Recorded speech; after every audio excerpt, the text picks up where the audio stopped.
Je suis Sophie Gervais-Laurando, la bibliothécaire, et aujourd'hui, j'ai la chance, j'ai l'honneur d'être avec Jean-Yves Dionne, l'auteur du livre Bon Stress, Bad Stress, que j'ai lu, que j'ai beaucoup aimé. Bonjour Jean-Yves. Bonjour Sophie. Comment allez-vous? Ah, ça va super bien. C'est un plaisir d'être ici et de parler à des gens qui sont intéressés. J'aime ça beaucoup. Et bon stress, bad stress, là, on sait, on en vit beaucoup avec la pandémie. Moi, j'aimerais qu'on commence par parler du livre comme tel. Et entre autres, il y a un chapitre, moi j'ai beaucoup aimé, je trouve très étoffé pour les références bibliographiques. Je pense que vous en parlez souvent dans vos lives, là, comme vous aimez faire des recherches pointues euh, Absolument. sur les recherches bibliographiques. Moi, je suis bibliothécaire recherchiste, ça fait 20 ans que je fais des recherches, alors je connais un peu les bases de données médicales aussi et tout ça. Alors, bravo, je le trouve assez étoffé. Mais il y a une section que je trouvais moins étoffée dans le livre, et je vous laisse vous en parler, c'est la section sur l'hypersensibilité environnementale. Est-ce qu'on Oui. peut en parler? Ben oui, avec plaisir. C'est moins étoffé pour une grande raison. On va définir de quoi on parle, hein. L'hypersensibilité environnementale, c'est la caractéristique des gens qui se mettent à réagir à des substances ou des environnements qui sont bénins. Exemple, vous passez au centre d'achat à côté d'une boutique de parfums ou de chandelles, puis là, les yeux coulent, vous avez mal à la tête, ben, je vous vois faire le signe, c'est ça. Moi, je suis pareil, je rentre dans une quincaillerie, au bout d'une demi-heure, j'ai les yeux qui chauffent. Puis il n'y a pas tant de solvant, c'est très bien aéré, et pourtant, j'ai une réaction. Et certaines personnes, ces réactions-là sont invalidantes. Alors, c'est ces gens-là qu'on va appeler hypersensibles environnementales, parce que ça reste flou.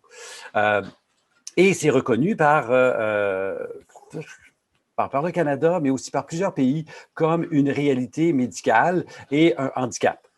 Ce n'est pas reconnu par la profession médicale, par contre, parce qu'on n'a pas encore assez de données, on va appeler ça données probantes, par manque de mots. Et à l'intérieur de ça, il y a le sujet le plus controversé de tous, qui est l'hypersensibilité électromagnétique, et qui pourtant est un phénomène qui est documenté depuis la Deuxième Guerre mondiale. C'est-à-dire qu'à l'époque, les premiers cas rapportés, c'est les opérateurs de radio qui étaient assis sur l'émetteur, littéralement. Fait qu'imaginez l'intensité que ces gens-là subissaient, et ça donne un paquet de problèmes, mais souvent des problèmes diffus. Fatigue, mal de tête, courbature, rien de pointu. Mais on va aller plus loin que ça, puis des fois, il y a des problèmes de coagulation, problèmes cardiaques. Alors, cette pathologie, radio wave frequency, donc la pathologie des ondes radio, est documentée. Sauf que c'est rarissime que quelqu'un est assis sur un émetteur radio, on s'entend. Arrivent les sans-fil, les cellulaires, les téléphones sans fil, trouvez-moi un appareil, ben c'est ça. Puis, tu sais, moi aussi, hein, je suis un esclave de ces cossins. Euh, trouvez-moi un appareil dans votre maison qui a une télécommande. T'sais, on n'avait jamais de télécommande il y a 40 ans, puis là, il y en a partout. Et augmentons l'intensité. Oui, Les livres n'ont pas encore de télécommande, à part les livres numériques, mais ben, bon, bravo. Les livres n'ont pas de télécommande. Les objets non connectés n'ont pas de télécommande. Mais c'est fou, là. On est rendu dans un monde où il y a énormément de cette intensité-là. Si on fait juste remonter il y a une vingtaine d'années, le Wi-Fi, hein, le Wi-Fi, comme disent nos copains français, c'était occasionnel. Et là, c'est pas juste occasionnel. Quand j'ouvre mon ordinateur dans mon petit quartier très, très banlieusard, j'ai une vingtaine de Wi-Fi qui apparaissent. Donc, cette intensité-là est perçue par le système nerveux central. On a des études qui nous montrent ça. Là où il y a de la controverse, c'est d'accepter qu'au niveau législatif, on le fait en Allemagne, mais on ne le fait pas ailleurs, par exemple, que les intensités qui n'amènent pas à un seuil thermique. Puis là, je m'explique ce que ça veut dire. Quand vous mettez quelque chose au micro-ondes, il y a assez d'ondes pour faire chauffer. On appelle ça le seuil thermique, ça finit par bouillir. Et on nous dit, tant qu'on n'atteint pas le seuil thermique, il n'y a pas de danger, ce qui n'est pas vrai. On a une perception, on a des réalités cellulaires qui sont montrées en laboratoire. Mais il est vrai que quand on parle de l'impact de ces hypersensibilités-là, il y a énormément de controverses parce que vous comprendrez qu'il y a énormément d'intérêt à ce qu'on ne le dise pas. Parce que si on vous dit du jour au lendemain, votre cellulaire, il est cancérigène, ou il donne des migraines, ou il amène toutes sortes de pathologies, et qu'on vous embarque dans la deuxième phrase, on va implanter la 5G qui va multiplier par un facteur énorme l'intensité à cause du nombre de la proximité des antennes, bien, plus l'Internet des objets, puis on peut continuer, le virer fou.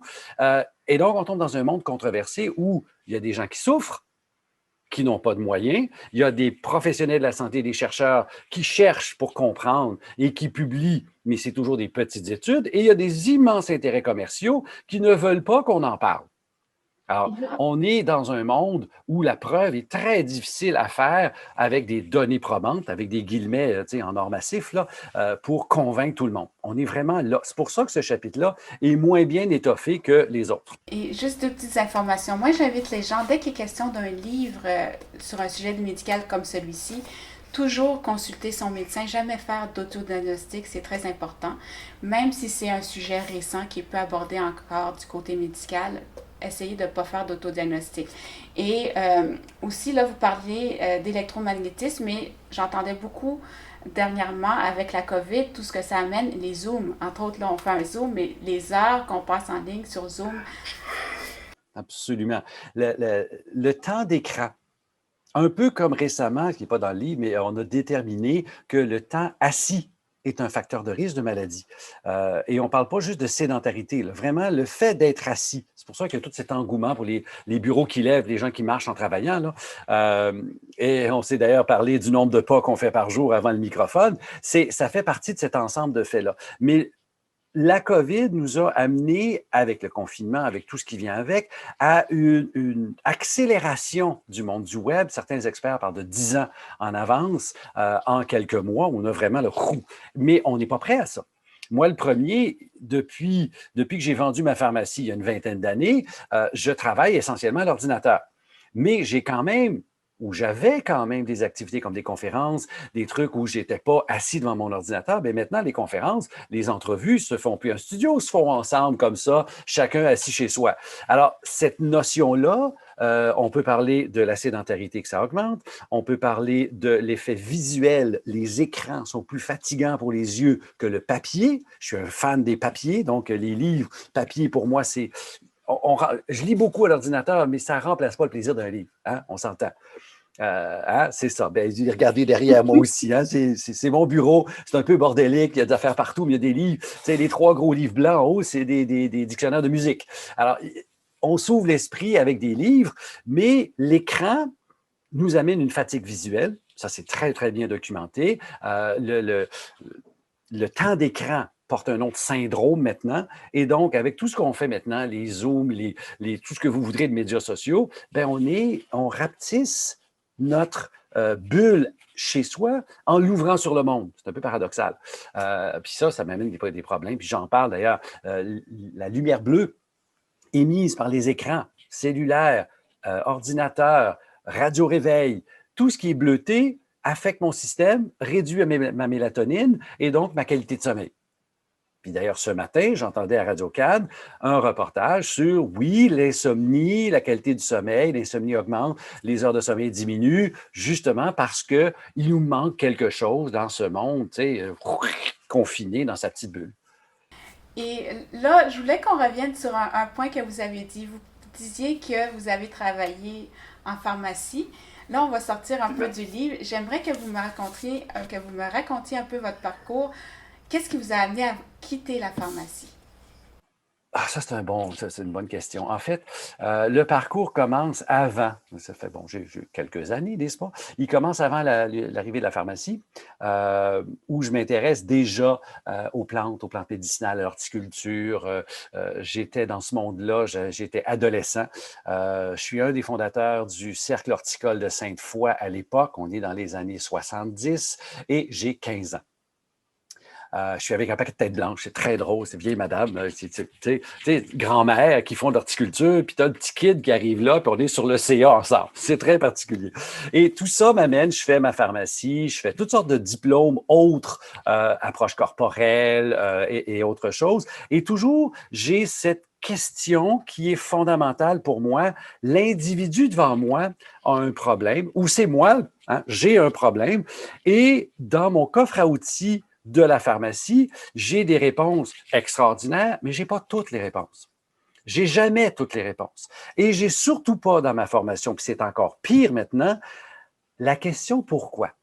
Pourquoi j'ai tel symptôme? Pourquoi j'ai telle maladie? Pourquoi je développe tel syndrome? Je viens de parler de l'hypersensibilité environnementale. C'est un constat. Et pourquoi quelqu'un, du jour au lendemain, devient hypersensible à une substance à laquelle il ne réagissait pas avant?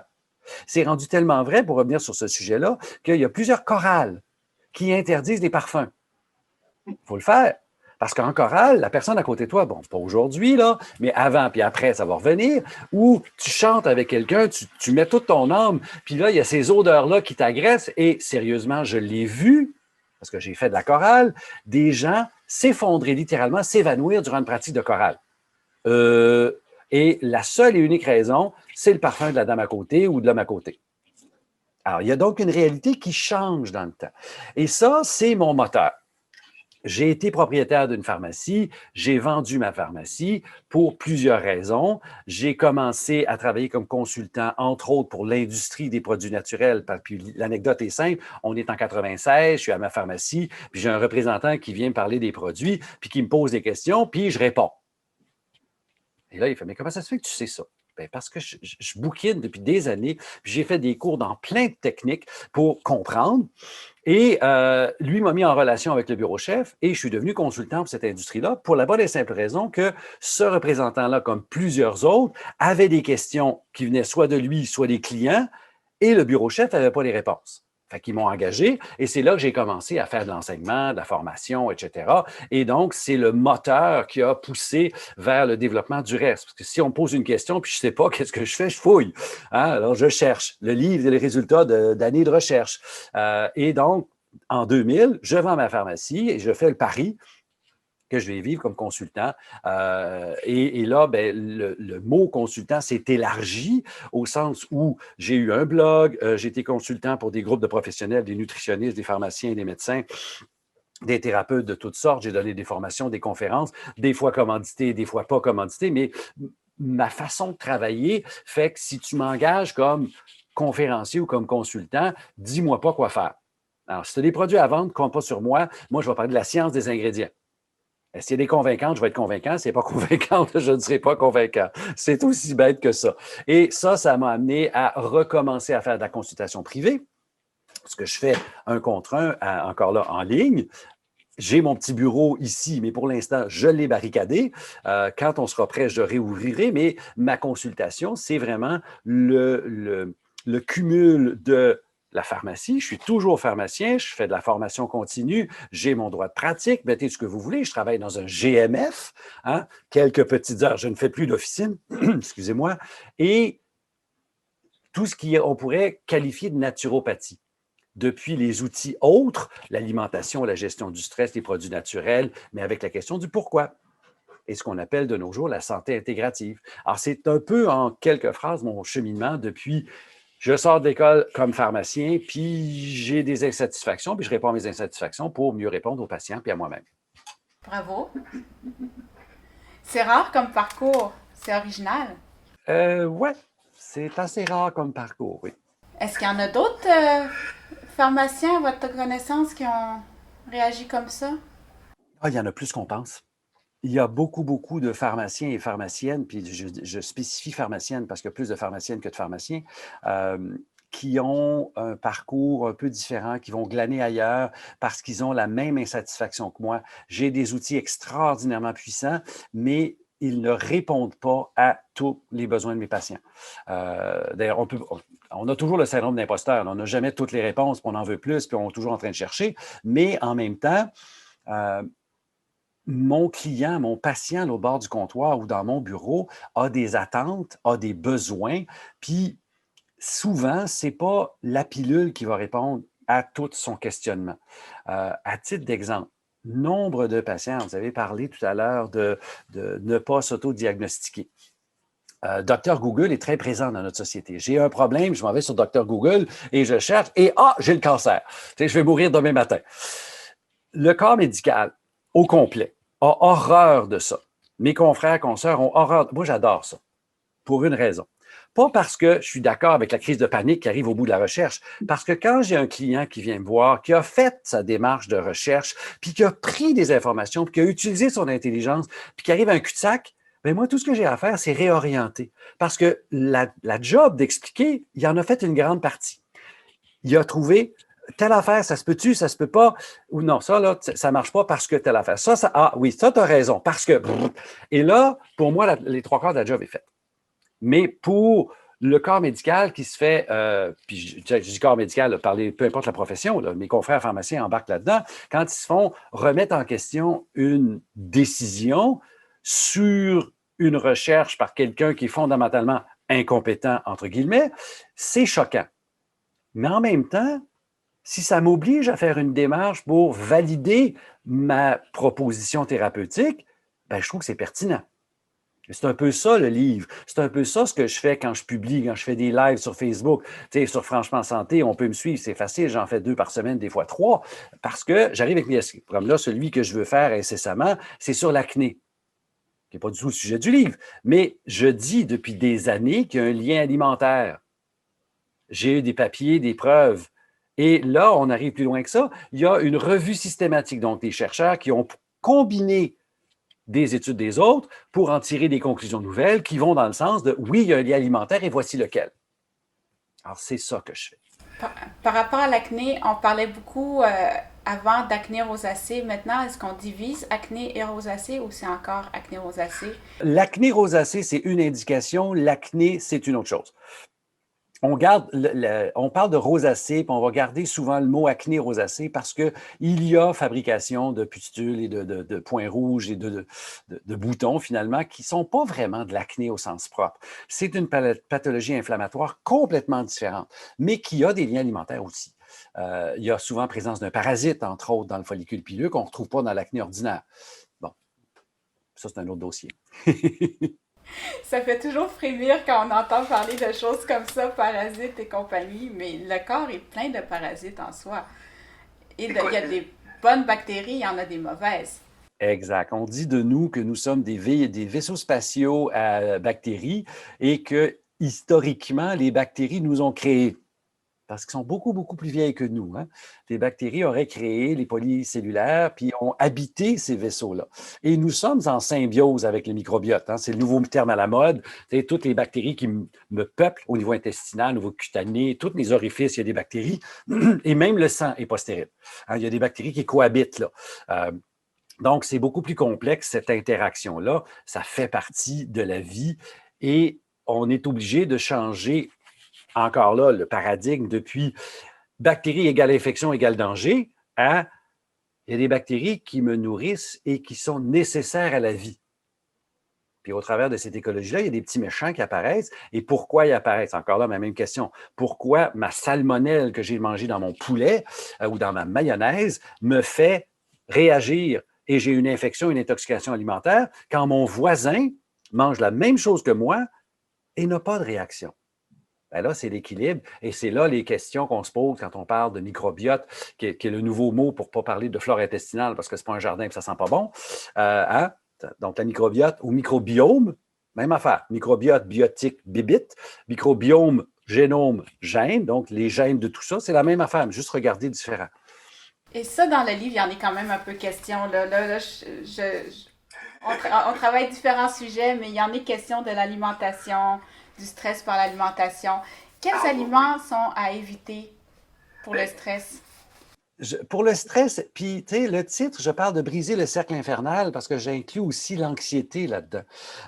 Il y a des recherches intéressantes, on remonte dans les années 90, entre autres sur l'effet du sucre qui est omniprésent. Puis je vais rajouter le mot glucide, qui est de plus en plus à la mode.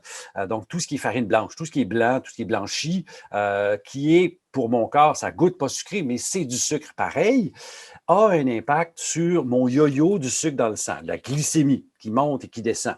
Bon, c'est normal, c'est correct, mais si mon alimentation est trop riche en sucre et pas assez riche dans le reste, j'ai un pattern, j'ai un mode réactionnel où le sucre monte dans le sang, est associé avec une hormone qui s'appelle l'insuline, ça monte et ça redescend, mais trop bas. Et ce pattern de redescendre rapidement et de descendre trop bas, Ça m'amène à une réaction hormonale. Réaction, puis là, je vais vous la décrire, la réaction hormonale, elle est très simple. Imaginez que vous êtes dans une ruelle et là, il y a un chien qui sort, qui vous hurle après. Un pitbull, la grosse bête, la pire.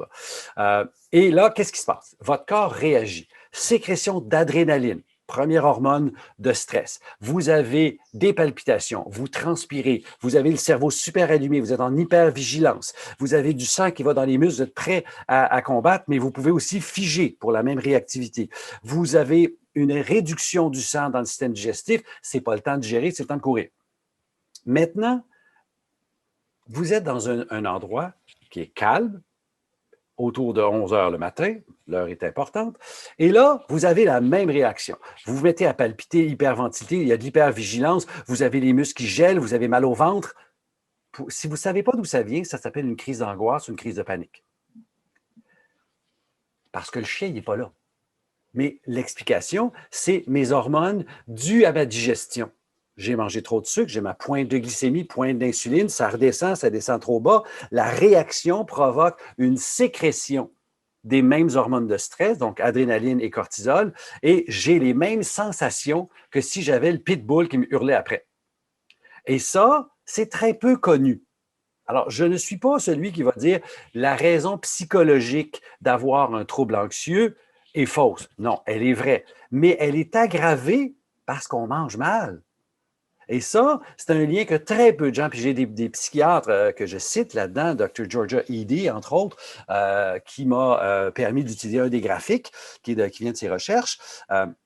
Et ces psychiatres-là ont développé un mot, un nouveau mot, un néologisme, qui est la contraction de angry, je suis fâché, et hungry, j'ai faim. Ils ont fait hangry. Moi, j'ai traduit ça par affâché. Je suis affamé puis fâché. Ça boite un peu, c'est moins joli, mais le français est moins fait pour faire des néologismes. Et donc, ce mot-là, c'est pour décrire cette situation-là où biologiquement, je deviens agressif, je ne me sens pas bien, j'ai un mal-être, puis je n'ai pas de raison externe. Et ça, c'est un lien que je fais dans le livre. Et en français, je suis un des premiers à le faire. Mais il y a plusieurs publications en anglais qui le font. Quel chapitre vous a donné le plus de fil à retordre dans l'écriture? Oh boy! Je ne le sais pas. Parce que je travaille toujours avec des questions, moi. Alors, au départ, tu sais, c'est la deuxième incarnation du livre. La première s'appelait Stress, fatigue, insomnie, briser le triangle infernal, qu'on avait fait en auto-édition. Puis là, on a eu une demande, une rencontre avec un éditeur, un monde différent. Puis là, on a peaufiné le concept, on est allé plus loin. Et chacun des chapitres, c'est bonifié. Mais je ne sais pas s'il y en a un particulièrement plus laborieux. C'est plus... Je pars avec une question, puis chaque chapitre, c'est une question. Fait que ça vous permet, dans le fond, d'y aller aussi. Quand vous avez quelqu'un, vous faites de la consultation, dans le fond, c'est comme si le livre répondait à des questions de quelqu'un qui vient vous consulter. On peut voir ça comme ça, oui, tout à fait. Un peu comme tout ce que je fais comme webinaire. Tu sais, je fais beaucoup de cours / conférences en ligne pour tout le monde que j'appelle les concentrés de santé. Puis c'est la même chose, ça part d'une thématique, d'une question. J'ai créé l'Académie de l'apothicaire qui est l'école où j'enseigne tout ce que je fais et tout ce que je sais aux professionnels, professionnels et intervenants en santé. Puis j'ai distillé ça dans mes concentrés de santé pour aller parler à tout le monde. Alors, je vais parler autant de la ménopause, du SPM, où là, j'ai fait un partenariat avec une nutritionniste pour parler justement de clientèle un peu plus jeune. Tu sais, moi, bon, j'ai les cheveux gris, puis j'ai tendance à parler à mon monde. Tu sais. Puis je regarde des statistiques sur Facebook, puis oui, je parle toujours à peu près au même monde qui me suit. Ce chiffre-là augmente, mais c'est toujours la même chose. Alors, je suis une jeune femme, je souffre d'un SPM carabiné. Une semaine par mois, c'est Dr. Jekyll et Mr. Hyde. C'est pas moi qui sors. Qu'est-ce que je fais? Et voilà. Alors, moi, je commence avec le pourquoi. Ça vient d'où, cette affaire-là? C'est vrai, c'est réel. Le SPM est réel, il est biologique. Il n'est pas, c'est tout dans ta tête, chérie, respire par le nez. Pas vrai. Et là, on travaille là-dessus, puis on travaille sur les outils. Qu'est-ce qu'on peut faire? Alors, on explique, puis on donne des outils. Alors, sur la ménopause, sur le cholestérol, sur la diète céto, sur les jeûnes, bon, j'en ai sur le stress et l'anxiété, sur l'immunité dans le cas de la COVID. C'est le même principe que le livre, c'est on part avec des questions, on va répertorier ce qu'on peut trouver comme explication et comme outils, mais toujours des outils qui sont utilisables par tout le monde. Parce qu'un peu ma marotte, ma motivation, je ne travaille pas pour valoriser la nécessité du médecin. Le médecin, on en a besoin quand ça ne va pas. Mais qu'est-ce que je peux faire avant d'aller chez le médecin? C'est là où je me situe. C'est là où je donne des outils. Ce livre-là est conçu comme ça pour nourrir les gens, pour qu'ils se fassent une thèse. Ah, ben ça, je suis capable de faire ça tout seul. Alors, corriger mon alimentation, je n'ai pas besoin d'un génie pour dire, ah, ben sais-tu, c'est vrai que je mange beaucoup de glucides. Puis là, j'explique comment identifier les glucides dans l'alimentation et comment pallier en faisant des choses beaucoup plus concrètes. Qu'est-ce que je peux manger? Qu'est-ce qui est aggravant? Qu'est-ce qui ne l'est pas? Voilà. Moi, je vais vous inviter pour une réédition, un index. Oui, on ne l'a pas fait, c'est vrai, par Puis, manque de temps. c'est ça, je sais que c'est long à faire un index, mais mon côté Oui. bibliothécaire, recherchiste, là, surtout pour un livre comme ça où il y a beaucoup de concepts différents, les chapitres sont bien montés au début dans la table des matières, mais un index aiderait vraiment à se repérer dans les Ah, je suis différents. 100% d'accord, je suis le premier à le déplorer. Mais il y a vraiment une contrainte de temps qui est apparue là, c'est tout à fait vrai. Mais oui, c'est l'outil qui, dans la prochaine génération, comme là, on est dans les étapes de développement. On vient d'arriver en Europe. Le livre est sorti autour du 20 février dans la francophonie.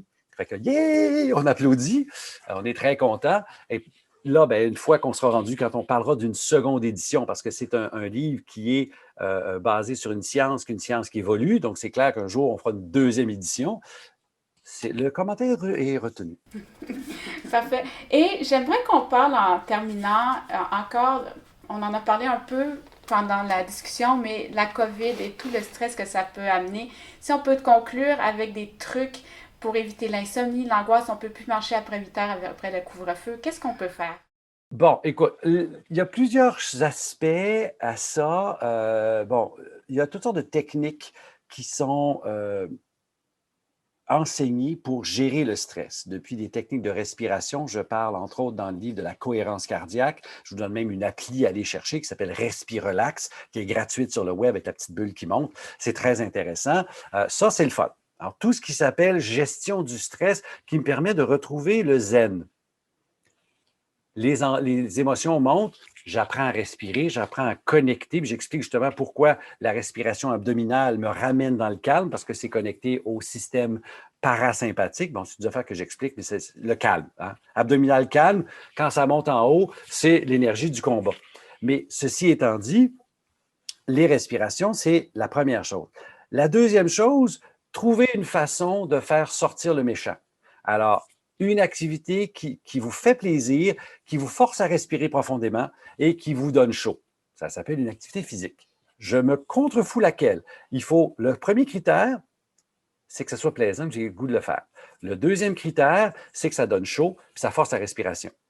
Ça s'appelle une activité physique que vous voulez faire. L'idée, que ce soit en ligne à faire ou en vidéo, ou ce que vous voulez, ou comme moi, dans mon sous-sol, j'ai des appareils puis je fais de la musculation, c'est le moment où je dépense une énergie que la COVID m'empêche de dépenser. Vous êtes capable d'aller courir. Je n'ai jamais vu autant de monde courir dans ma rue.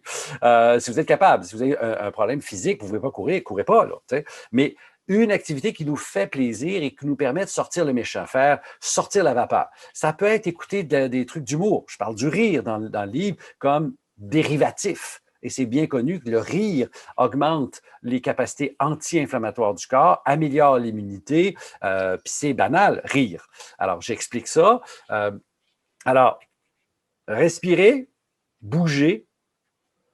Puis le troisième point, la valorisation. Est-ce que vous avez quelque chose que vous pouvez faire qui vous amène ailleurs en termes de valorisation? Puis là, je vais prendre mon exemple. Quand la COVID nous a frappé de plein fouet au mois de mars, puis pour l'anecdote, le livre est sorti le 10 mars, puis on a confiné le 13 mars, OK? J'ai reçu une claque. Toutes mes conférences ont été annulées. Toutes mes formations pour les professionnels ont été annulées. Tout mon agenda est tombé à zéro. Schlock. Je fais quoi? J'ai deux choix. Ou bien je me mets sur la PCU puis je déprime, ou bien je me reprends en main et je travaille parce qu'on a une très petite entreprise, on est deux, ma conjointe et moi, et on était déjà bien implantés en ligne. Donc, on a pris du temps de réflexion, puis on s'est dit, on fait quoi? Et c'est là qu'on a créé les concentrés de santé qui sont le même bagage, puis on en sort périodiquement parce que ça, vous imaginez que ça demande de la préparation. Et mon but, c'est d'aider plus. Moi, ma valorisation à moi, c'est d'aider les gens. C'est pour ça que je suis pharmacien, c'est pour ça que je suis encore pharmacien après 40 ans. Et donc, j'ai créé cette affaire-là. De la même façon, la même énergie qui cherche à sortir en se valorisant, ben, j'ai commencé à m'impliquer, mais m'implanter, c'est le bon mot, dans les médias sociaux avec des lives parce que j'aime parler. J'ai une parole assez articulée pour être capable de présenter des idées relativement complexes, de faire de la vulgarisation. Et donc, je me suis mis à faire des lives sur Facebook, justement dans le but de sortir mes affaires et faire en sorte que je sers à quelque chose. Alors, mon dernier conseil, c'est avez-vous quelque chose dans votre vie qui vous permet de vous dire, je suis utile, je me sens valorisé. Peu importe c'est quoi, là. Ça, c'est primordial pour ne pas tomber dans le trou. Hey, ça, c'est un vraiment beau conseil. Puis il y a beaucoup de bénévolat, je pense, qui peut être fait par téléphone, entre autres. Absolument. Mhm. Fait que ça, le bénévolat, c'est une bonne façon de se sentir valorisé aussi pour les gens à la retraite ou peu importe. Absolument. Ben là, on est tous un petit peu pognés dans la retraite, là. Même si on Comme nous. travaille, non, ben, moi non plus, là, parce que je travaille plus maintenant que je travaillais il y a un an, disons. C'est fou ces temps-ci, là, mais peu importe. L'idée, c'est de se sentir utile. Les Japonais ont un mot qui est fascinant qui s'appelle Ikigai. Je pense que j'en parle dans le livre d'ailleurs. Le Ikigai, c'est pourquoi tu te lèves le matin. En gros, là, c'est quoi ta motivation première qui fait que tu es heureux de faire ce que tu fais? Et dans les anecdotes sur Okinawa, l'île où il y a le plus de centenaires, bon, ça va changer, je vous le dis tout de suite parce qu'ils ne mangent pas comme avant, mais c'est le pêcheur pour nourrir sa famille, madame ou grand-maman qui s'occupe de ses petits-enfants. Je me fous de la raison. C'est votre raison. C'est quoi votre raison? Vous avez tous quelque chose qui vous fait vibrer. Puis c'est un peu ça. Plus que j'ai quelque chose qui me fait vibrer, qui fait ah, j'ai travaillé fort, mais mon Dieu, ce que je suis bien parce que j'ai l'impression d'être utile. Ça fait passer par-dessus plein d'affaires. Hey, merci. J'allais dire une dernière petite question. Ben, vas-y. Pour les célibataires de ce monde, vous Oh là là. suggérez quoi pour la COVID? Parce que là, on entend dire différentes choses. On entend oui, c'est possible, non, c'est pas possible, oui, c'est possible, non, c'est pas possible. Écoutez, la COVID est sur les derniers 1000, OK? Mon opinion, que je ne répands pas très souvent, on a passé le pire. Le pic qu'on a eu début février, c'était le début de la fin. Vaccin, pas vaccin, là, parce que c'est la courbe naturelle d'une épidémie. Mais ceci étant dit, les communications avec quelqu'un, la recherche de quelqu'un de significatif dans votre vie, c'est fondamental. Moi, je suis très, très, très, très, très, très, très chanceux. Là. Nous, on est une famille reconstituée avec le même couple depuis presque 40 ans. Vous conterez l'histoire un autre moment donné dans la vie. Toujours est-il que j'ai la partenaire parfaite là, à tous les niveaux. On travaille ensemble, on vit ensemble, on élève les enfants ensemble, regarde tout. Travailler ensemble, c'est pas pour tout le monde, hein, je vous le dis. Ça prend vraiment une synergie de cerveau. Mais de trouver quelqu'un, c'est difficile. Et c'est donc là où la notion de valorisation, la notion de fondamentalement, tu veux quoi dans la vie? Là? Et c'est avec ça qu'on trouve quelqu'un. Alors, peu importe le site de rencontre, peu importe la technique qu'on va utiliser, les rencontres vont se multiplier. La majorité vont être décevantes, c'est clair. Et vous allez. Le pire, c'est que souvent, on tombe avec un sentiment de défaitisme où les gens sont donc cons. C'est vrai, OK? Parce que les gens ne vibrent pas à la même place que vous vibrez. Mais cette démarche-là est importante. Puis d'aller se voir des visous dehors, sur le bord du chemin, tu sais, chaque bord de la rue, on a le droit de le faire. Personne ne va nous tuer pour ça. Là. Et ça, c'est le début. Jusqu'à ce qu'on soit capable de faire autre chose que des câlins, qu'on se fasse des vrais câlins, on n'est pas rendu là encore. Mais c'est ça. La recherche de quelqu'un de significatif, ça reste fondamental à l'être humain. Je n'ai pas grand-chose à dire de plus que ça, sauf que prenez votre temps pour faire la bonne connexion. Hey, merci beaucoup, Monsieur Jean-Yves Dionne. J'apprécie vraiment le temps que vous avez passé avec moi. Ben, merci Sophie, ça fait grand plaisir d'être ici. Je vais inviter les gens à aller voir l'article de blog qui va être publié sous peu sur le sujet d'aujourd'hui à ma page web, labibliothécaire.com. Je vais mettre le lien, entre autres, vers votre livre. Ils pourront le trouver. Et si vous avez un site web à présenter aussi. Ben, il y en a plusieurs. Si on veut me chercher là, sur les médias sociaux, c'est Franchement Santé, Jean-Yves Dionne, Franchement Santé. Si on veut aller sur mes deux pages, la page du blog, c'est jydionne.com, mon nom. La page de l'Académie, c'est académie.apothicaire.ca, où là, tout est là. Les blogs, pas les blogs, mais les formations, les concentrés de santé. Alors, juste tapez Jean-Yves Dionne, vous allez me trouver sur le web, c'est aussi simple que ça. Alors, merci beaucoup. Moi, j'ai invité les gens à s'abonner à ma chaîne et il y aura d'autres découvertes sous peu. Et je vous remercie vraiment beaucoup du temps que vous avez passé avec nous aujourd'hui. Merci.